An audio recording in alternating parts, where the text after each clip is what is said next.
the bell icon on YouTube and don't miss another update. Ukraine யுத்தத்துக்குள்ள France துருப்புகளை அனுப்ப போகுதுன்னு பரபரப்பா பேசினாலும் பிரான்ஸை பார்த்து கூட்டணியில உள்ள மற்ற நாடுகள் அனுப்பி தொலைக்கிறான் தான் நீயே அனுப்பிச்சுக்க, நாங்க எதுவும் உள்ள வர மாட்டோம் அப்படின்னு சொல்லி ரொம்ப தெளிவாவே ஒவ்வொரு நாளும் பிரான்ஸுக்கு கூப்பிட்டும் சொல்றார்கள். அந்தந்த நாட்டு ஏஜென்சிகள்ல எழுதியும் தள்ள வைக்கிறாங்க. அதாவது நாங்க யாரும் அந்த பக்கம் போவே மாட்டோம் அப்படின்னு. அப்படி இருக்கும்போது பிரான்ஸ் அடுத்த ஒரு விஷயத்த சொல்லுது. அதாவது பிரான்ஸ் என்னமோ தன்னோட லாபத்துக்காக உள்ள நுழையிற மாதிரி நிறைய பேர் பாக்குறாங்க. அதெல்லாம் ஒண்ணும் கிடையாது. உக்ரைன் சீக்கிரம் விழுந்துரும். விழுந்ததுக்கு அப்புறம் அது முழுக்க முழுக்க ஐரோப்பாவோட தோல்வி தான். உக்ரைனோட தோல்வி கிடையாது. அதுல உக்ரைனுக்கு எந்த ஒரு சப்ஜெக்ட் வேல்யூவும் கிடையாது. அது முழுக்க முழுக்க நேட்டோவோட பிச்சு தான். நேட்டோவோட தோல்வி. அதனாலதான் நான் துருப்புக்களை இறக்கணும்னு பாக்குறேன். உக்ரைனை தோக்க விடக்கூடாதுன்னு பாக்குறேன் அப்படின்னாரு. இந்த உக்ரைனை தோக்க விடக்கூடாது 2 விஷயமா எடுத்துக்கலாம். ஒண்ணு, இப்ப ரஷ்யா போராடி ஒவ்வொரு பகுதியா கைப்பற்றுது. அதை கைப்பற்ற விடாம திருப்பி பின்னோக்கி தள்ளி போடுறதுன்னு எடுத்துக்கலாம். அப்படி இல்லை அப்படின்னா, அப்படி கைப்பற்றினதுக்கு அப்புறம் மேலும் முன்னேறாம இருக்கிறதுக்காக துருப்புக்களை இறக்குது பிரான்ஸ் அப்படின்னு எடுத்துக்கலாம். அவர்கள் மனசுல என்ன இருக்கோ, திட்டம் என்ன இருக்கோ தெரியாது. ஆனா இந்த 2 ஆப்ஷன் தான் அப்படின்னு சொல்லப்படுது. ரஷ்யா இப்ப அடுத்த ஒரு ஸ்டேட்மெண்ட் சொல்லுது. இவ்வளவு நாள் பிரான்ஸை மட்டுமே மிரட்டிக்கிட்டு இருந்தாங்க. பிரான்ஸ் கூட சேர்ந்து இலவச இணைப்பா ஒட்டுமொத்த ஐரோப்பாவுக்கும் மிரட்டல் விட்டாங்க. இப்ப உக்ரைனுக்கு பிரான்ஸ் காப்பாத்துறேன்னு சொன்னது எந்த அளவுக்கு மனசார அப்படிங்கிறது யாருக்கு தெரியாது. ஆனா அதுவே இப்ப உக்ரைனுக்கு மிகப்பெரிய ஆபத்தா மாறி போயிருங்கிற ஒரு சிக்னலை ரஷ்யா கொடுக்க ஆரம்பிச்சிருக்கு. என்ன அப்படின்னா, அதாவது நிறைய பிளேயர்கள் உள்ள இறங்குறத பத்தி பேசிக்கிட்டு இருக்காங்க. சொல்ல போனா இறங்குறதுக்கும் தயாரா தான் இருக்காங்க.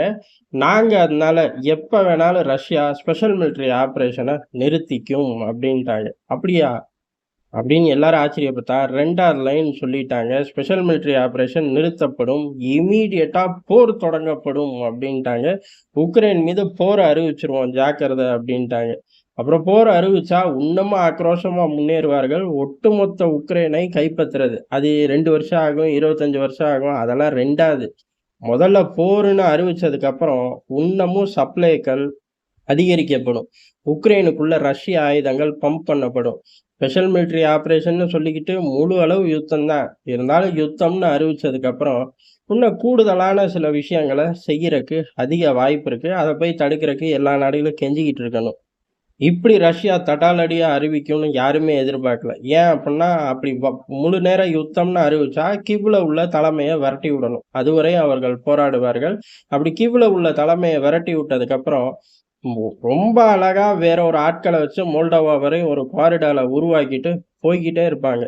இமீடியட்டா நடக்குமா தெரியாது. ஆனா இதெல்லாம் நடந்தே தீரும். யுத்தம்னு அறிவிச்சதுக்கு அப்புறம் வல்லரசு நாடுகளுக்கு 10 வருஷம் போராடுறது ஒரு பெரிய விஷயமே கிடையாது. அவர்கள் பாட்டு ஒரு சைடு போராடிக்கிட்டே இருப்பாங்க. அந்த நாட்டுல உள்ளுக்குள்ள பெரிய அளவு எந்த ஒரு பாதிப்பும் இருக்காது. சில விஷயம் குறையுமே ஒழிய நாடு ஸ்தம்பிக்காது. சில விஷயம் குறையுமே ஒழிய அந்த நாட்டை ஒரு 10 வருஷம் பின்னோக்கிலாம் போட முடியாது. அதனால ரஷ்யா செய்யக்கூடிய ஆள் செய்யறனால ரஷ்யாவுக்கு பாதிப்பு வராது. அப்ப களத்துல இறங்குறதுக்கு தயங்காத ஆள். அடுத்த 6 வருஷத்துக்கு சாலிடான தலைமை. எல்லா பக்கமும் அந்த பக்கம் பாசிட்டிவ் சிக்னல் இருக்கும்போது பிரான்ஸோட நடவடிக்கை அப்படியே எதிர் திசைக்கு மாறி ஜெலன்ஸ்கியை மட்டும் இல்ல, ஒட்டுமொத்த உக்ரைனை மட்டும் இல்ல, ஒட்டுமொத்த ஐரோப்பாவையுமே நிலகுலைய வச்சிருக்குங்கிறதா யதார்த்தமான உண்மை. இது மட்டும் கிடையாது, களத்துக்குள்ளேயும் தீவிரமான வேட்டைகள் நடந்துகிட்டே இருக்கு. எந்த அளவுக்கு அப்படின்னா, முந்திலாம் ஒரு 100 மீட்டர் 500 மீட்டர் முன்னேற்றம் அப்படின்னா ரஷ்யால இருந்து பெரிய அளவு செய்திகள் வரும். எல்லா டெலகிராம் சேனலும் எங்க இருந்து எவ்வளவு இழப்போட முன்னேறினார்கள் அப்படின்னு தான் ஃபோக்கஸ் பண்ணி நியூஸ் வெளியிடுவாங்க. ஆனா இப்ப அப்படிலாம் இல்லை. ஒவ்வொரு நாளும் 500ல இருந்து 600 பேரை வெவ்வேறு பகுதிகளில் கொன்னுட்டோம் அப்படிங்கிற செய்தியை தான் பெருசா வெளியிடுறார்கள். ஏன்னா இவர்களுக்கு முன்னேறது ஒரு பெரிய பிரச்சனையே இல்லை. உக்ரைன் ராணுவமே அதான் சொல்லுது. அவர்கள் ரொம்ப சுலபமா முன்னேறார்கள். தடுக்கிறதுக்கு எங்க கிட்ட போதுமான ஆர்ட்டிலரி ஷெல்களோ ஆயுதங்களோ இல்லை இல்லை இல்லைன்னு கையை தூக்கி 3 மாசம் ஆச்சு. அதனால ரொம்ப ஸ்மூத்தா முன்னேறிக்கிட்டே போறாங்க. முன்னேறக்கூடிய பகுதியில பாதுகாப்பு கட்டமைப்பை உருவாக்குறார்கள். இதுதான் இவர்களுக்குள்ள சவால். அந்த உருவாக்குன பகுதியில திடீர்னு ஒரு 4 ஷெல்களை வச்சு எங்கிட்ட இருந்து தாக்குவாங்க. அதனால அது போர்ல இயல்பா நடக்கக்கூடிய ஒரு விஷயம்தான். ஆனா இப்படி முன்னேறக்கூடிய ரஷ்ய ராணுவம் இப்பெல்லாம் அந்த முன்னேற்றத்தை பெருசாவே பேசுறதில்லை. ஏன்னா எல்லாருக்கும் தெரிஞ்சு போச்சு, பல கிலோமீட்டர்கள் பல நகரங்கள் சட்டு சட்டுன்னு விழுகுது அப்படின்னு. இப்ப அந்த பக்கம் உயிரிழப்புகள தான் இப்ப பெருசா அவர்கள் டெலகிராம் சேனல்ல போடுறார்கள்.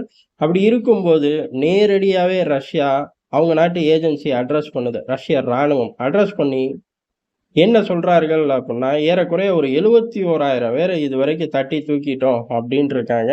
அதே மாரி ஆயுதங்கள், பல ஆயுதங்கள மேலை நாடுகள் பம்ப் பண்ணுச்சு. அதாவது ஆயுதங்கள்னா கனரக வாகனங்கள், டேங்குகள் இந்த மாரி வெவ்வேறு டிவிஷன் அப்டின்னு சொல்லி மென்ஷன் பண்ணியிருக்காங்க. ஆனா எந்த காலக்கெடு அப்டிங்கிறத மென்ஷன் பண்ணல. இருந்தாலும் 71,000 வீரர்கள இதுவரைக்கும் உக்ரைன் இழந்திருக்கு அப்படின்னு சொல்லியிருக்காங்க. அது மட்டும் கிடையாது. இது ரொம்ப குறுகிய காலகட்டமா தான் இருக்க வாய்ப்பு இருக்கு. ஒரு 11,000 டிவிஷனுக்கு தேவையான ஆயுதங்கள் சாம்பலாக்கி இருக்கு ரஷ்ய படைகள். உக்ரைனோட ஆயுதங்கள அப்படின்னும் சொல்லியிருக்காங்க. இந்த தகவல் வெளில வந்ததுக்கப்புறம், இது எப்ப இருந்து இருக்கும் அப்படிங்கிறது எல்லாரோட கேள்வி. ஆனா இதுக்கு வெளிப்படையா ரஷ்யா பதில் அறிவிக்கல. ஒட்டுமொத்தமா இவ்வளவு அப்படின்னு கிளைம் மட்டும் பண்ணியிருக்காங்க. காலக்கெடு அப்படின்னு குடுக்கல. காலக்கெடு குடுக்காட்டி ஆரம்ப காலகட்டத்தில இருந்து அப்படின்னு எடுத்துக்கிட்டாலும், இந்த எண்ணிக்கை பெருசு தான். 71,000 வீரர்கள உக்ரைன் இழந்திருக்கு. அதே மாரி மேலை நாடுகள் உள்ளுக்குள்ள பம்ப் பண்ண ஆயுத விவரங்கள் இதுவரையும் வெளில வரல. ஆனா இப்ப முதல் முறையா பெரிய அளவு அதாவது 11,000 டிவிஷன்கள் யூஸ் பண்ணக்கூடிய சப்ளை செயின்கள சாம்பலாக்கி இருக்கோம் அப்டின்ருக்காங்க. இது பல பில்லியன்கள் போகும். ஒட்டுமொத்தமா வந்தது பூரா சாம்பல் தானே! அதனால தானே ரிசல்ட் இவ்வளவு தூரம் போகுது. உக்ரைன பொறுத்தவரை பின்னடைவு. அத இப்ப வெளிப்படையா ஆரம்பிச்சிருக்காங்க. இது இவ்வளவையும் ஏன் சொல்றார்கள் அப்டின்னா, இது பூரா அழிஞ்சு போச்சு. இப்பதான் நாங்க யுத்தத்தையே ஆரம்பிக்க போறோம். சந்திக்க தயாரா? அப்படின்னு ரஷ்யா நேரடி சவால் விட்டுருக்கு.